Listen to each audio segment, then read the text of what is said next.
Title, she said it was a work trip. The receipt in her bag proved everything. She handed me her purse like always.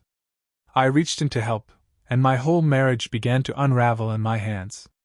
We weren't fighting. Not yelling, not arguing, not on the brink of separation. If you'd asked me to describe our relationship the morning it started to fall apart, I would have told you we were fine. Amber and I had been married for 5 years, together for 8. We had routines. Familiar patterns.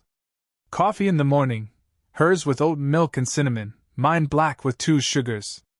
Dinner on Wednesdays was always take-out Thai and a bad Netflix show we both secretly liked. Sundays were for laundry and lazy sex and long talks on the couch. No red flags. No screaming matches. We were normal. Solid. Quietly comfortable. And that's the most dangerous place to be, because you don't see betrayal coming when it wears the face of normal. It happened on a Tuesday morning. Amber was in the bathroom curling her hair, already dressed in her favorite tan pantsuit. She had a pitch meeting with a big client that afternoon, at least that's what she said. I was standing in the kitchen making toast when she called out, "Can you grab my keys? I think they're in my bag." I said sure. I didn't even hesitate. Her purse was hanging on the back of the dining room chair. I pulled it down and opened it like I'd done dozens of times before. It was chaos inside, the usual mix of receipts, lip balm, hand sanitizer, gum wrappers, and an old mint that had fused to the inner lining. I dug around, found her keys buried under a travel-sized deodorant, and then I felt something. Folded. Thick. Crisp. A piece of paper, tucked into the small zippered pocket on the side, the one she never used. The one that was usually empty. It wasn't a receipt you'd throw in with gum wrappers. It was folded neatly. Twice. Carefully. Like someone had meant to keep it. I don't know why I unfolded it. I wasn't suspicious. I wasn't snooping. But I opened it. And my heart stopped. The logo at the top read Maison Lune, scrawled in elegant cursive. Underneath, Portland, Oregon. That alone made me blink. We live in Salem. 45 minutes away. And Amber hadn't mentioned Portland once in the last 2 months. The date? 2 Thursdays ago. At 7:38 p.m. That was the night she called me at 6, saying she was stuck at the office late finalizing a proposal. She'd apologized, said not to wait for dinner. I had made spaghetti. Watched 2 episodes of Parks and Rec, went to bed alone. She came in around 11:30 p.m., kissed my forehead in the dark, and whispered, "Sorry, baby. Long night." I remembered that moment in full detail. Because that's the night I stopped trusting my own memory. I scanned the receipt. Chateau Margaux 2015, $475. Imported truffle chocolates, $82. Silk sheet set ivory, $640. Louvre fromage royal cheese box, $110. Linen scented candle, hand poured, $39. Gift wrapping, romantic theme, $12. At the bottom, in bubbly handwriting, "Thank you, Lovebirds Redheart. Come again soon." My chest tightened. This wasn't a business dinner. This wasn't even personal indulgence. This was a night. A planned, intimate night. With someone else. I sat down on the edge of the couch, her bag still on my lap, the receipt trembling between my fingers. I wanted to scream. To cry. To vomit. Instead, I folded the paper exactly as I'd found it, slid it back into the pocket, zipped it shut. Then I walked back into the kitchen, keys in hand. Amber came out of the bathroom, her earrings now in, hair curled just the way she liked it, loose waves that framed her face with practiced elegance. She smiled at me. "Find them?" I nodded. "Thanks, love," she said, kissing my cheek and grabbing her bag. "You're the best." I said nothing. And for the first time in years, I didn't feel warmth from her kiss. I felt hollow. That night I didn't sleep. She came home after 9 p.m., said the pitch went well. Said she was exhausted. She smiled, took off her heels, poured herself a glass of water, and asked if I'd already eaten. I nodded again. I said nothing. I watched her slide under the blanket, her phone in hand, screen dimmed. She scrolled for a while, giggled at something, then turned over. As her soft breathing evened out, I stared at the ceiling. Eyes dry. Heart buzzing. Over the next few days, I became an actor. I smiled. I kissed her good morning. I brought her coffee in bed and asked how work was going. All while her purse sat zipped in my memory, screaming at me every time she walked by. I didn't confront her. Not because I was afraid of the truth, but because I wanted the whole thing. Not just a piece. Amber started getting more secretive without realizing it. Her phone, once left face up and unattended, was now always in her pocket or flipped over. New password. New notification settings.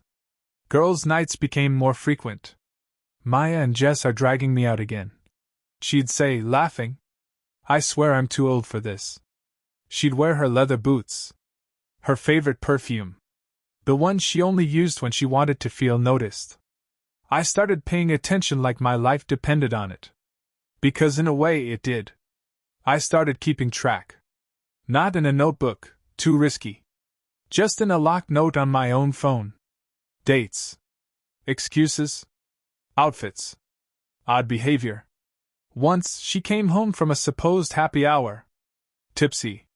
Flushed. Giggling at a memory she didn't explain. She kicked off her heels and dropped a red scarf onto the couch. She didn't own a red scarf. I stared at it. She picked it up, realized her mistake, and mumbled, "Oh, Jess left this in my car. She's always forgetting stuff." She shoved it into her tote and never mentioned it again. I checked our bank statements. Nothing obvious. She was smart. Too smart. Whatever she was doing, whoever she was doing it with, they weren't careless. But she forgot one thing. I was no longer blind. Then came the Thursday she said she had a conference in Eugene. "I'll be staying overnight," she said. "You know, networking stuff." I told her to have fun. She packed light. Left before sunrise. I called Maya that night, casually, politely. "Hey, just checking, is Amber doing that Eugene thing alone?" Silence. Then, "What Eugene thing?" I thanked her and hung up. My hands were shaking, but my heart? Still. Calm. Resolved. That night, I started building my case. Because now, I wasn't just hurt. I was ready. The next morning, I made 2 decisions. I was going to find out everything. She wouldn't see me coming. I walked to the kitchen. Poured coffee. Sat down and waited for her to walk back into the house. When she did, smiling and stretching and smelling like lavender and a lie, I handed her a mug and said, "We should talk this weekend. About us." She looked up, smile faltering just for a second. Then she nodded. And said the last words I'd hear from her without knowing the storm had already begun. Of course. I'd love that. The moment she kissed me goodbye, I knew she wasn't coming back to the same life she was leaving. Friday morning started like any other. Or, at least, she wanted it to. Amber was dressed before I even opened my eyes. She moved around the room with forced quiet, the kind that's louder than noise because it carries the weight of intention. Every drawer she slid open, every heel placed on the hardwood was wrapped in pretense. She was packing. Carefully. Not rushed. For a conference in Eugene, she said. An overnight workshop with breakout sessions. Branding alignment with national leads, she'd called it. She'd even shown me the agenda, one slide, printed, with a logo I didn't recognize. I'd nodded. Smiled. Kissed her cheek. But inside, I was already building the next page of the story she didn't know I was writing. She grabbed her overnight bag, the burgundy one I bought her 2 birthdays ago, slung it over her shoulder, and paused at the door. "You okay?" she asked, trying to read my face. "Yeah," I replied. "Just tired." She smiled, leaned in for one last kiss. "I'll call you tonight," she said. She wouldn't. I already knew that. The door closed behind her at 6:15 a.m. By 6:16, I was fully dressed and logging into our shared cellular account. Amber had never been cautious with location services. She used maps religiously, synced calendars and devices constantly. The tech trail she left behind was cleaner than breadcrumbs. It was a roadmap. I watched her location ping down I-5, not headed south to Eugene, but north, toward Portland. Of course it was. I didn't panic. I didn't even flinch. Instead, I made a call. Travis. Yeah. She's going to Portland. There was a short pause on the line. Got it, he said. You want live eyes or post-trail? Both. He exhaled. You ready for this? No, I said. But I need it. Okay, he said. Send me her plate number and the make of the hotel she dropped last time. I did. Within 15 minutes, Travis was already ahead of her. By 9:40 a.m., Amber had parked in the underground garage of a boutique hotel in the Pearl District, one with rooftop dining and rooms starting at $380 a night. The kind of place you go when you're not trying to be discreet, but you still want luxury anonymity. Travis was in place, camera slung discreetly around his neck. Ex-military. Quiet. Inconspicuous. He'd done this before, for people in worse marriages than mine. He snapped her stepping out of the car, grabbing her bag, looking around. She wore sunglasses even though it was cloudy. She wasn't trying to go unnoticed. She was trying not to be seen. That distinction matters. Travis trailed her from a distance. She entered the lobby. 2 minutes later, a man arrived. Clean-shaven. Mid-30s. Expensive haircut. The same man who had appeared in the photos Travis took 3 weeks earlier. The man she had smiled at like he was her beginning and her end. They didn't kiss.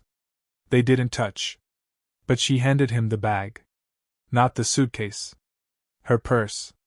A handoff. He took it, casually slung it over his shoulder, and headed to the elevator.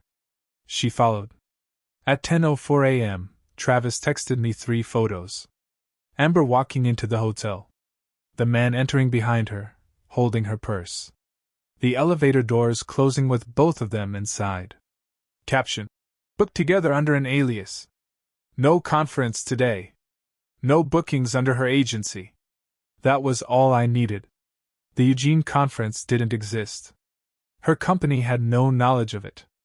She wasn't at a panel. She wasn't networking. She was cheating. Boldly.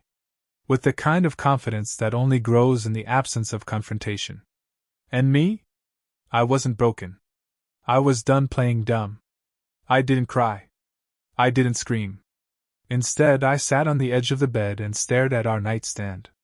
There were 2 books, one hers, one mine. A shared photo from our Maui trip. A lavender candle she always lit when she wanted to relax. I remembered everything. How she used to fall asleep on my chest while pretending to watch movies. The way she would tuck her cold feet under mine and whisper, "I'm stealing your warmth." The late nights we'd lie awake talking about the names we'd give our first child. All of it suddenly felt like a foreign language. Like I had memorized lines in a script I didn't know was fiction. How long had she been gone? Not physically. Emotionally. When did I stop being home? By noon I was driving. Not toward her. Not toward him. But toward our bank. Our joint savings account had just under $14,000, the remains of our wedding gifts, a few bonuses, and 6 years of habitually ignoring our budget for someday plans. I withdrew $11,500 and moved it into a new personal account under my name only, one she couldn't access. She had once told me she hated money games. But she started this one. I was just playing smarter. Next stop, a law office downtown. I met with a divorce attorney named Cora, a woman with sharp eyes and sharper boundaries. I laid everything out, the receipt, the surveillance photos, the travel lie. She asked one question. "Do you want revenge or resolution?" "Both," I said. She nodded once. "Good. We can do that." By that evening, I had a folder labeled Amber, Exit Strategy. Inside, printed messages, surveillance photos, timestamps, account records. Cora's team drafted a document. It was clinical. Precise. Final. I stared at it for a long time. Then signed the bottom of the draft. Not the official copy. Not yet. But I wanted to feel the ink in my hand. I wanted to know that something permanent was about to happen, something that no romantic dinner in Portland could erase. I got home before sunset. Amber's trip wouldn't end until Sunday evening. I walked into our bedroom, opened her closet, pulled out the 2 suitcases I had bought her for our anniversary in Paris, the one trip she swore changed her life.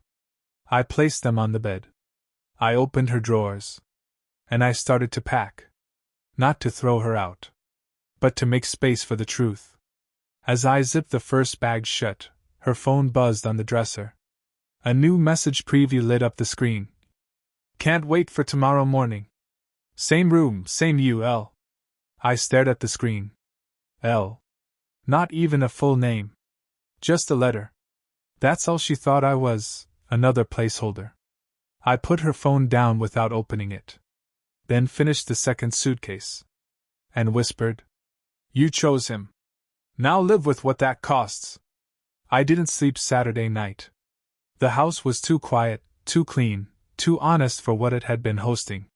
Her scent still lingered on the pillows, subtle hints of lavender and honey, but all it did was taunt me. It reminded me that I'd been sleeping beside someone who had already decided she wanted out, just not enough to say it to my face. Sunday morning I woke before sunrise. I made coffee for one. I sat at the kitchen table and stared out the window like it might give me answers I hadn't already uncovered.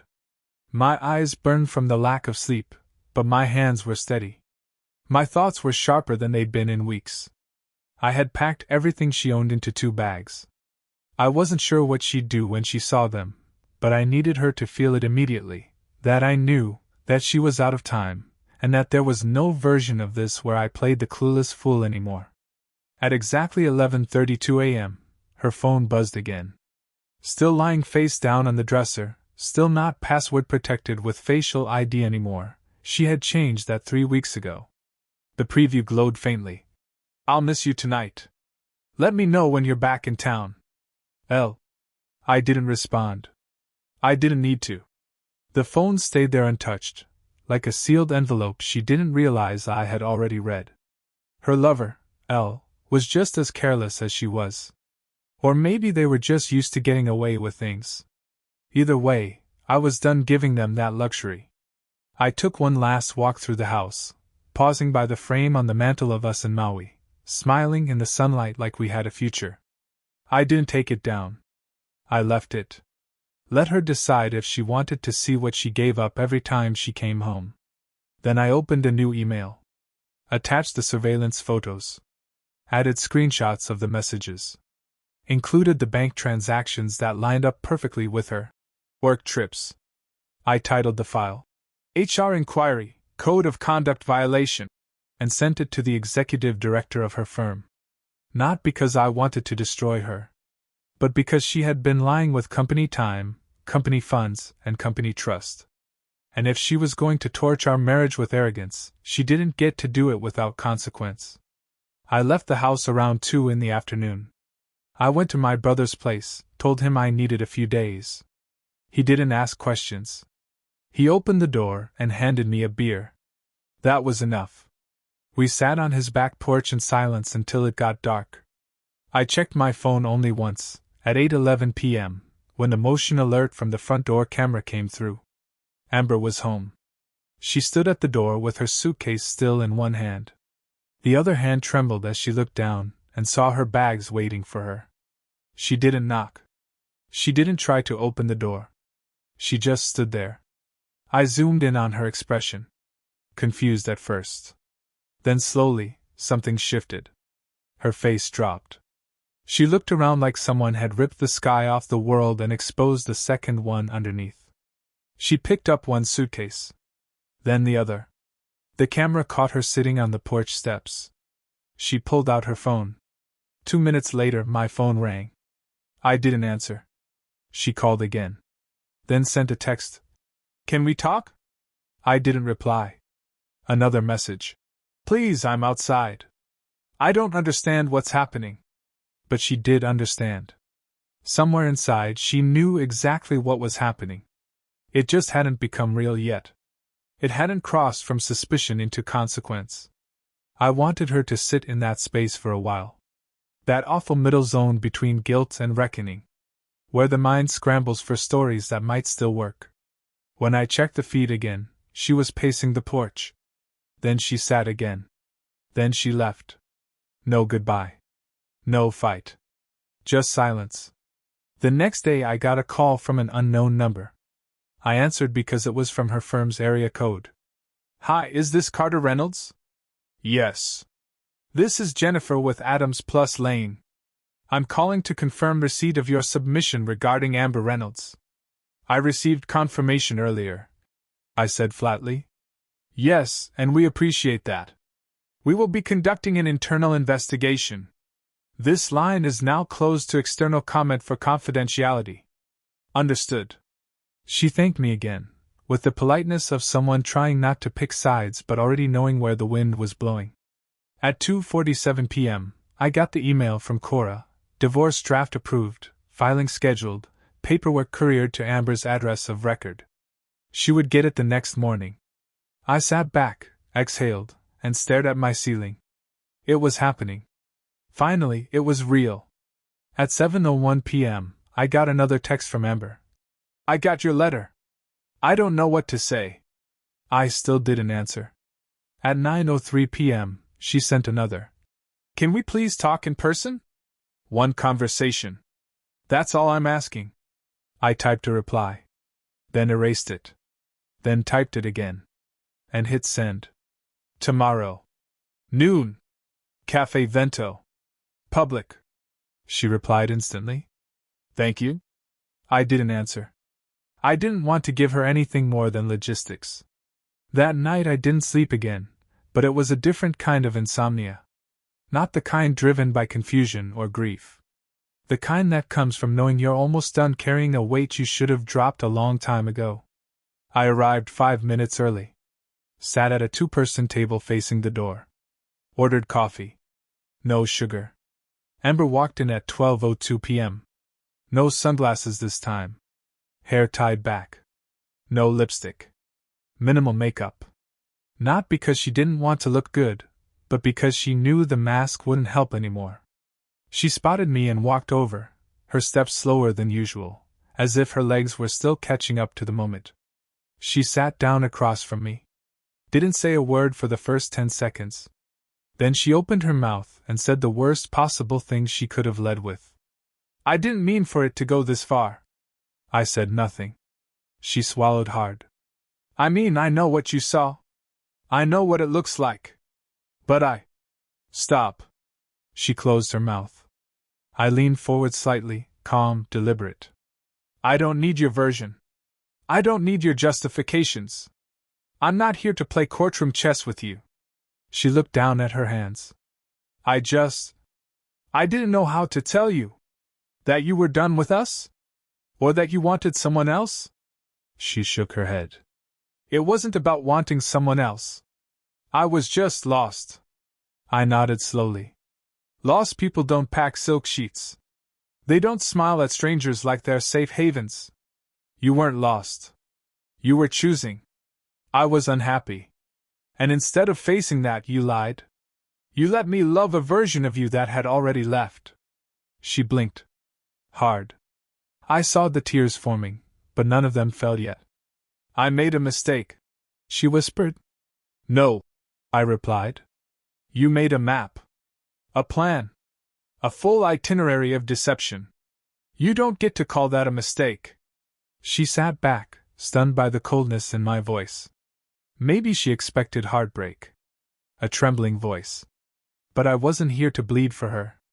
I was here to bury the thing she killed. I pulled a manila envelope from my jacket. Laid it gently on the table between us. Divorce papers. Already signed on my end. Her hand trembled as she reached for them. She didn't open it. just held it like it weighed more than it should. I don't hate you, I said. She looked up, startled. I don't love you anymore either. But I don't hate you. A tear finally slipped down her cheek. I'm sorry. I know. Another tear. I'll sign them. I know that too. She sniffled, reached into her purse, pulled out a tissue. Wiped her face. I thought I could have both. You did, I said. Until now. She nodded. And for the first time in months, she looked like she understood something deeper than regret. I stood. Left enough cash to cover my coffee and hers, even though she hadn't ordered anything. She didn't try to follow me. Didn't reach out. Didn't say my name. And as I walked out of the cafe and into the street, I realized something. I wasn't walking away from my marriage. I was walking back to myself. And I had missed that man more than I missed her. The papers were signed. I had walked out of the cafe without looking back. She didn't chase me, didn't call, didn't text. And I didn't expect her to. That chapter was done. I had closed it myself. But the thing about fire is that it spreads long after the flame dies out. And she had left a trail behind her, one she hadn't bothered to clean. 3 days later, I got a phone call. The number was familiar, but it took me a second to place it. Carter Reynolds? Yes. This is Marlene from Adams Plus Lane HR. We're following up on your submission from last week. Understood. There was a pause. We've reviewed the materials. Surveillance footage. Correspondence. Receipts. We've also verified certain billing inconsistencies connected to company travel cards and timesheets. We'll be proceeding with internal measures effective immediately. Okay, I said. I wasn't sure what she expected from me. We appreciate you bringing this forward.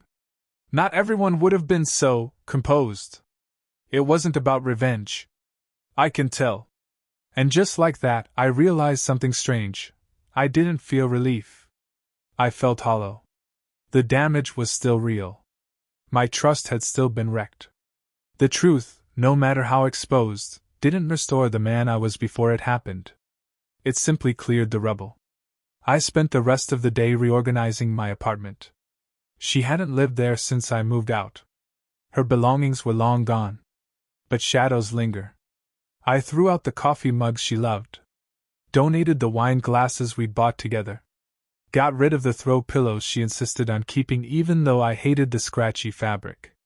Some things weren't haunted, they were just reminders. And I needed none of them now. By the end of the week, I had finished drafting a letter I hadn't planned on writing. It was to myself. 3 pages long.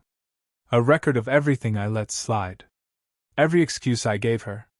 Every time I swallowed doubt for the sake of comfort. I wrote it because I needed to forgive myself. And I burned it in the sink when I was done. That weekend, I got invited to a friend's engagement party. I almost didn't go. The idea of celebrating love while my own had just been dissected, exposed, and buried felt like willingly standing in the middle of a song I didn't know the lyrics to anymore. But I went anyway. Because staying home would have meant she still had control over the shape of my days. And I'd already given her too many. It was at a downtown rooftop bar, nothing too fancy. String lights. Light jazz playing from a Bluetooth speaker. Everyone was dressed up but not overdressed. I was nursing a bourbon when I saw her. Not Amber. Him. The man from the hotel. The one she walked in behind. The one who sent her texts like, "Same room, same you." He was at the far end of the terrace, talking to 2 women in marketing heels and laughter that was trying too hard. I couldn't look away. Not because I was angry, that part of me had been scraped clean. But because I needed to know what it felt like to look the lie in the face and not flinch. I walked across the rooftop. He didn't notice me until I was standing 2 feet away. His smile faltered when he realized I wasn't there to network. "Hey," I said calmly. He looked at me, then narrowed his eyes. "Do I know you?" "No," I said. "But I know you." His jaw tightened. The corners of his smile twitched, trying to hold. "I think you've got the wrong No. I don't. The women at his side turned awkwardly and made a fast exit. He looked down into his drink. Look, man. I'm not here to fight you, I said. He blinked. That threw him off. I'm here to thank you. His eyebrows rose. Excuse me? If it weren't for you, I'd still be sleeping next to a woman who was building an escape route with someone else's fingerprints. So, thank you? He stared at me like he didn't know what to do. Because what do you say to the man whose life you helped shatter, and who doesn't seem shattered at all? He opened his mouth to speak. I walked away before he could. That was enough. Let him carry the weight of that unfinished conversation for the rest of the night. By the time I got home, there was a message on my phone. From Amber. She hadn't contacted me since the cafe. This one just said, "They let me go." That was it. No anger. No defense. Not even a period. I didn't respond. She made a choice. Now the world was responding for me. I started rebuilding my routine. Not the one we had, but a new one. Morning jogs. Cooking for one. Reading actual books instead of watching reruns. I started therapy. Told the guy everything. Every detail. Every twist. Every moment I stayed silent when I should have spoken. He told me something that stuck. Forgiveness isn't something you offer them. It's what you owe yourself for not walking away sooner. I kept going. One morning, I walked into a coffee shop I hadn't visited since the fallout. It was early. The place was quiet. A few laptops, some earbuds, a couple of bleary-eyed parents. And one woman at the back table, sipping tea and writing in a notebook. She looked up when the bell chimed. Smiled softly. Went back to writing. I ordered. Took a seat by the window. No plan. No pickup lines. But for the first time in months, I didn't feel haunted when I looked at someone else. I felt curious. The next day, I came back. She was there again. Third day, I said hi. Fourth day, we shared a table. Her name was Elise. She asked what I did. I told her I'd just gotten out of something complicated. She nodded like she understood exactly what I meant. We didn't rush anything. It was slow. Intentional. Simple. She asked real questions. Gave real answers. She wasn't perfect. But she was honest. And that was enough. It had been 3 months since Amber and I last spoke. She hadn't responded to the final email from Cora. Hadn't challenged anything. Just disappeared. Then, one night, she showed up at my apartment. I heard the knock at 9:13 p.m. I looked through the peephole. She looked smaller somehow. Less polished. No makeup. Hoodie and jeans. Hair tied back. I opened the door halfway. She didn't try to come in. Hi, she said. I nodded. I wanted to return something. She handed me a small box. Inside was the keychain I gave her our first Christmas together, the one with our initials and the coordinates of the trail where I first told her I loved her. It had been on her keys for 5 years. She held it for one more second, then let go. I took the box. Thank you, I said. She looked like she wanted to say more. But I didn't ask her to. Because I didn't need closure. I was already living in it. She turned. Walked away. And I closed the door. The next morning, Elise invited me to her company's spring event. I almost said no. But something in me whispered to go. To step fully into the next page of my life. We showed up together. Hand in hand.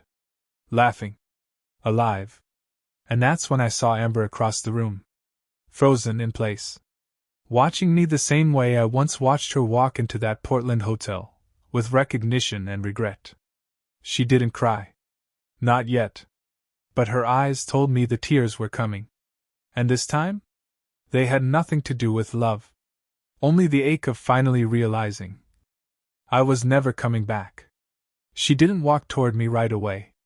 She just stood there, half shadowed by the glow of the hallway sconces, her fingers knotted at her sides, eyes locked on mine like she was trying to decide if I was real. Elise leaned in to whisper something, and I laughed, not forced, not loud, just genuinely reacting to a moment that wasn't about pain. That's what broke her. Amber turned. Walked quickly into the hallway. I didn't follow. I didn't excuse myself or feel that familiar spike of guilt I used to drown in every time she looked hurt. I just stood still and let the silence between us stay unanswered. Elise didn't ask who she was. She just placed her hand on mine and smiled the kind of calm smile that doesn't need explanation. I appreciated that more than I could say. Later that night, long after the event ended and we were walking under a sky washed in city haze and a full moon that felt too dramatic to be real, Elise asked quietly, "Was that someone from before?" I nodded. The ending. She didn't press. She just gave my hand a soft squeeze, and we kept walking. That's why I liked her. Elise understood that not everything needed to be unpacked immediately.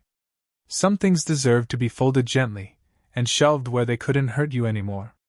The next day, I got an email from Amber. It was the first time she'd written more than a few lines since the divorce. Subject line: That night. Inside were 3 paragraphs. No rambling. No begging. Just acknowledgement. She said she saw me. Said she didn't expect to. Said she had prepared herself for 100 possible ways that moment could have gone, but none of them included seeing me smile. And definitely not with someone else. She wrote that it didn't feel like jealousy. More like grief. Grief for the version of me she knew she'd never get back. Grief for the home she torched. For the parts of herself she couldn't fix with apologies. She ended it by saying she wouldn't write again. That this was her version of closure. That she hoped I believed her when she said, "It wasn't just the affair. I was lost long before him. And I think he knew. But you stayed. And that's the part I'm most sorry for. That I let you stay when I was already gone." I stared at the email for a long time. Then archived it. Not out of spite. Not because I was trying to erase her. But because I didn't need it sitting in my inbox like some fragile thing I had to keep checking on. I'd already let go. The weeks passed. Elise and I grew closer. There was no big explosion of romance, no sudden declaration of soulmates. Just consistency. Kindness. Trust. The little things I used to think were background noise but now realized were everything. One evening, we were making dinner, chicken stir-fry, nothing fancy, and I was telling her about a childhood road trip that ended with my dad accidentally driving 4 hours in the wrong direction. I was halfway through the story when I stopped. She looked up, eyebrows raised. "What?" "I just realized something," I said. She tilted her head, curious. "This is the first time I've told a story about my past and didn't feel like I had to explain who I was back then. You just listen." Elise smiled. "Isn't that the point?" And yeah, maybe it was. Eventually, I moved out of the apartment. Too many echoes. Too many shadows I'd already made peace with but didn't need to keep bumping into. We got a place together. New walls. New city. Clean slate. It wasn't a fairy tale. It wasn't perfect. But it was honest. Sometimes, in the quiet moments, folding laundry or brushing my teeth or sitting on the couch while she read and I scrolled mindlessly, I'd catch myself thinking about Amber. Not in longing, not with pain, but like a character from a story I'd once lived in and finally closed the book on. There was no bitterness left. Just distance. Then, one night, 2 years after the receipt, the confrontation, the cafe, I got a letter. Handwritten. No return address. But the handwriting was unmistakable.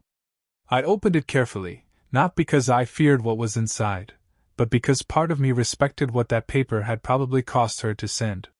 It was short. Just 4 sentences. "I've started over. I'm learning how to live without performing. Thank you for loving me even when I made it hard to be loved. I hope you're happy." There was no name. No date. Just that. I folded the letter once and slid it into the back of an old notebook. The same notebook I used to fill with doubts, timelines, observations I once called paranoia, but now knew was intuition. I didn't tell Elise about the letter. Not because I was hiding it, but because it no longer felt like part of my story with her. Some ghosts don't need exorcism. They just need a quiet room to fade in. Years later, I went back to Portland for a work project. Same city where Amber had once gone when she said she was somewhere else. It wasn't dramatic. I didn't drive by the hotel. I didn't relive anything. But on the last day of the trip, I walked past the shop window downtown. Maison Lune. Same name from the receipt. It had been renovated. Different logo. Different font. Still upscale.